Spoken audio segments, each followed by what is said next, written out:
Hello, hello, hello. It is Timika Chambers. One of my live events, or actually the only live event that I am doing right now on Fulfill Your Divine Purpose is Heart to Heart Mondays. This is something that is in the has been in the making, I think, for years. I am a professionally trained nurse. Um, and with my BSN, and I also have an MSN as a nurse educator. I'm also an integrated nutrition health coach, and I am certified as a American Council and Exercise personal fitness coach. So for years, I saw people struggling with their health. Even as a child, I saw people struggling with their health, and I just felt like there has to be another way. That isn't what life is about. I didn't think that we needed to struggle. I thought if we were in alignment, particular me, even the things that I had went through as a child, if I can be in alignment with this source, this infinite intelligence, this power that controls, the planets, the rotation of Earth, around the sun, preventing it from getting scorched and too hot, that maintains alignment of the planets, that the oceans and the mountains, keeping the land dry, the trees that keep the houses standing still. If I can align myself with this all-knowing power, then I could possibly avoid some of the pitfalls that I saw as a child. Um, I had my own experiences, like many potentially traumatic childhood experiences. And it was with believing that my life has meaning, just like yours. We have meaning, we have purpose, we're here for reasons.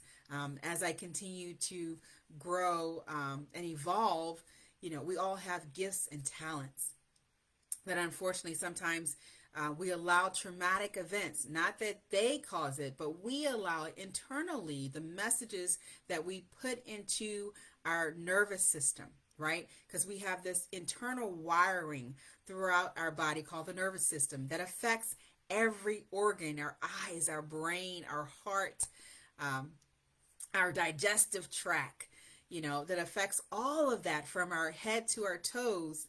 And it's these internal messages that get replayed over and over and over again. When you think about post-traumatic stress syndrome, when you think about nightmares and daymares, all of this programming, this record player that continues to play in almost probably every area of your body. And then we want to know where these rare conditions come from, these physical conditions, and could it possibly be these this emotional programming that we have placed inside of our garden, our inner garden. And there are many people that have talked about it. James Allen, as a man thinketh, the Bible, from the Bible, as a man thinketh, so is he. Louise Hay, and healing your body with uncovering those mental messages, digestive health and unable to digest life. I mean, how many times have you had heartburn or indigestion, often related to stress or during one of your stressful periods, your life events? How many times have you had headaches, during stress? How many times have you had numbness and tingling, maybe over communication of that nervous system? So Heart to Heart Mondays, another Bible verse, is that out of the heart flows the issues of life.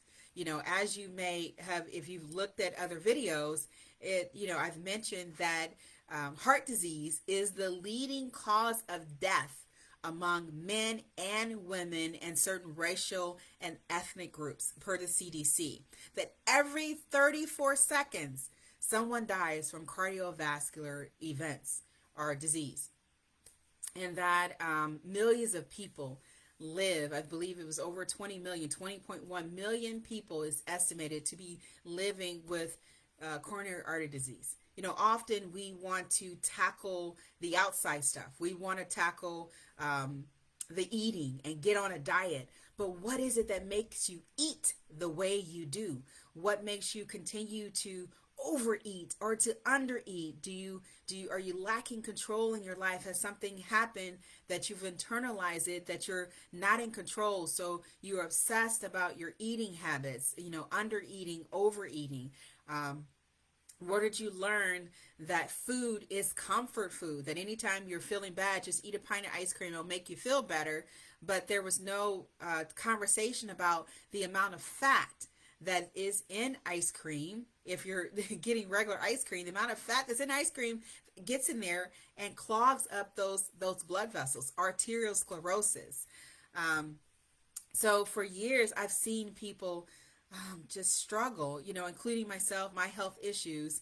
And I'll share with you a story. I've shared this in one of my podcasts. As a matter of fact, just to mention that this week, yesterday, I did a podcast. If you haven't listened to it, I believe the link is on my page. And it talks about, I know I've heard Oprah, I've heard other people say, when we're talking about why you act the way you do, what happened to you? And yes, I think that's a very important question.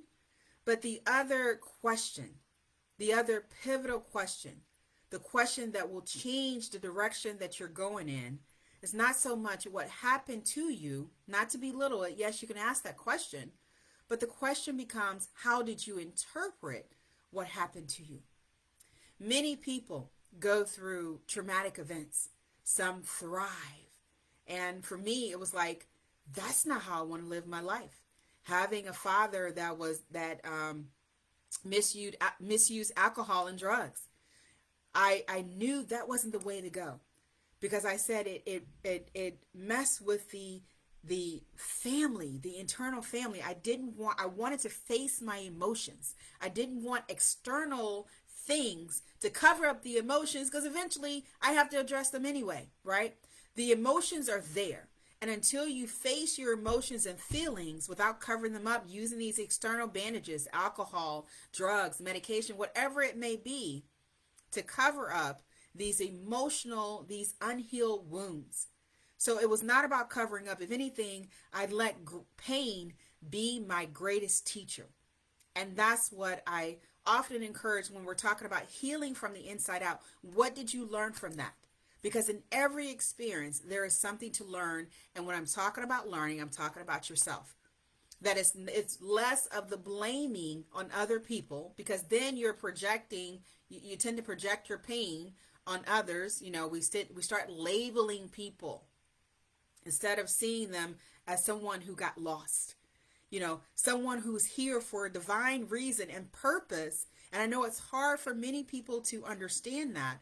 But there are people that are here just like you for a divine purpose. The person that projected his pain on me, great artist, beautiful artist, right? And if I had blamed all of that and associated his artful work, his gift with what he did, I would not be here for myself when I love art and love drawing, and for my children when they can make characters just by memory. They don't have to be looking at it. My son at 2.5 being able to design a Teenage Mutant Ninja Turtles from memory, using Play-Doh, using clay now.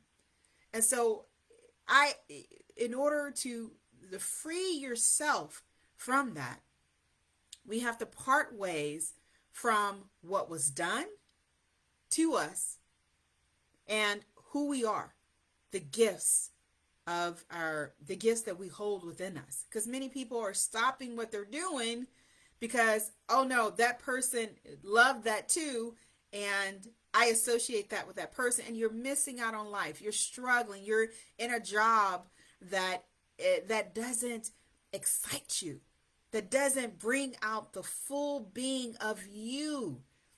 And so there are a lot of people that are struggling, and out of the heart flows the issues of life, the lack of joy, because you've associated pain with your gift. And I was actually going to talk about something else today, but that is a very good point. That as we talk, and what I often say, what I say to you, I say to myself. That's the great thing about conversation, communication, about teaching, is that you become this message that comes through you, right? You becomes this message that you're giving, sharing with other people, reminding other people that events do not define you. The event is the event. The experience is the experience. You interpret what happens to you. And you can see it as, against you, or you can use the information, the experience, to be for you. Because every experience builds on the next one, right? There's always something to learn, and you grab that treasure, and you take it on to the next experience. So, it's so important to get that. It's so important to not let someone change you for the worst, and that you're struggling every day and your heart is struggling, that you're going for your purpose. You're trying to go for that goal that you want, the $1 million, the status, the helping others, whatever it may be. But along that process, what are you doing with your body? Along that process, what thoughts are you carrying in your head about you and about life? Because whatever you're carrying are often the seeds that you're going to spread. Just like birds, when they go and they grab seeds and then they go to another area and they're kind of dropping the seeds out their mouth. Well, you are giving off seeds. You're teaching, you're planting, you're spreading seeds. It's up to the person to actually take it in. Auto suggestion is up to the person to take it in, but you are planting those seeds, right? And then you plant them in your offspring, children. Why are we still dealing with the same issues? Because we're still having the same thoughts that are going from one generation to the next one. We're still having this generational pattern of thoughts. So when it comes to health, I do want to share an example, what I'm talking about, and then I'll kind of leave it at that and just leave you with thoughts for this week, is that, for a long time, even as a nurse, trained nurse, even after my master's degree, I still held on to this thought that if I was around someone with a cold, that I was going to get it. And 9 times out of 10, guess what? I got the cold, so I'm coughing, sneezing, flu, whatever it may be, thought. And then I started getting more knowledge about the body and foods that help. When I started going through foods that help the body, and fighting off viruses, started going through integrative nutrition, Institute for Integrative Nutrition Health Coach, start going through that. And I realized that, green tea, kale helps to rid the body of, helps to fight off viruses. So my son, we moved to Oregon. We've been here for now about a little over 3 years. But within 3 months or so of moving to Oregon, my son, I get a call from school that he's sick. Take him to the doctor, and he has the flu. Not even thinking about, am I going to get it? My whole mindset was on my son, and making sure he was well. I had talked to my mom. She had told me about a kid that, I don't know if it was before or after, but she had talked to my mom. I talked to my mom. She told me about a girl had actually died from the flu. Her, whatever may have happened, she died. She was dead the next day. And so I'm, getting soup, Tylenol. I didn't have Tylenol. I normally carry. I didn't have it. So run to the store, get it, getting everything that I can. My son even said, "Mom, pray for me." And I knew then, okay, I'm going to pray for you. And it was after that I heard about the daughter dying, someone's daughter dying because of flu, complications of the flu. So no one, I even posted something on Facebook that, my son has the flu, time for some green tea, some kale. I've used it before. I was able to get over the flu, not lasting long. So I did it. No one in my family got sick. But then we moved to our house, the current one house that we're living in. And I'm up here thinking, I haven't exercised, I'm at risk for getting sick, I haven't been eating my kale, haven't been doing this. And sure enough, not too long after that, I get sick, eventually get pneumonia, right?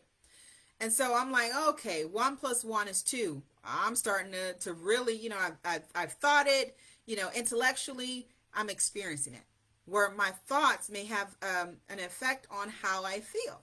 Well, several things have come and gone, right? So diagnosed with digestive issues, couldn't take the medications, and prayed, visualization, because I was like, I love my food, I want to eat, and my stomach needs to be well. And that was my mindset. I wasn't thinking about illness. I was thinking about wellness. And you've heard this before, Louise Hay, a lot of people getting well.